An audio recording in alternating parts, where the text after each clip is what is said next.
Hi, this is Dorothy Smith, and today I'm showing you one of the first kit out of the new catalog for March and April. It's called Yesterday and Today, and you can see it's got kind of an antique flair to it, so absolutely perfect for all your vintage photos. I mean, if you've got sepia tone photos, it'll be perfect. Black and whites, just fine.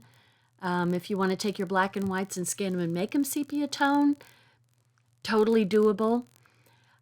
So there's I just showed you the instructions, what the three projects look like with all the cuts and where to put everything. And here is the contents of the kit. So you get 6 background and texture papers, which are the printed papers. And this is the front, there's the back. So you get 2 of those, and these are like cardstock, really.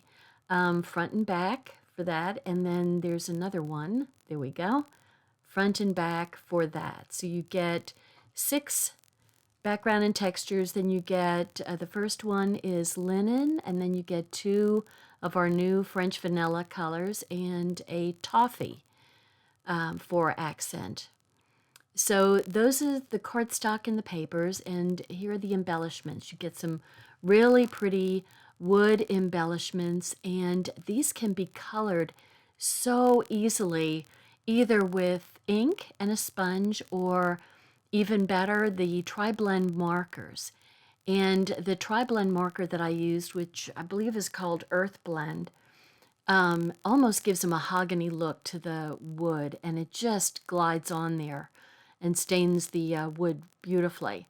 And then you also get some pearls, which you don't have to, but you can also color with the marker and to make them coordinate with the wood.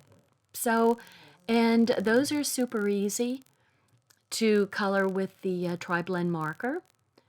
And one of mine fell off, and then it fell on the floor. So it made the whole journey, and I'll put the little stickum thing back. So here is the 12 by 12 page of stickers. So you get border stickers and beautiful bird and some metallic looking pieces, hinge type pieces. And then these are the die cuts, all marked as to what project they go with. So I will cut those apart as I always do, so that each project has their appropriate die cuts with it, so I don't get confused. And there's going to be some work because those are all got to be put together. And so we'll see how it goes.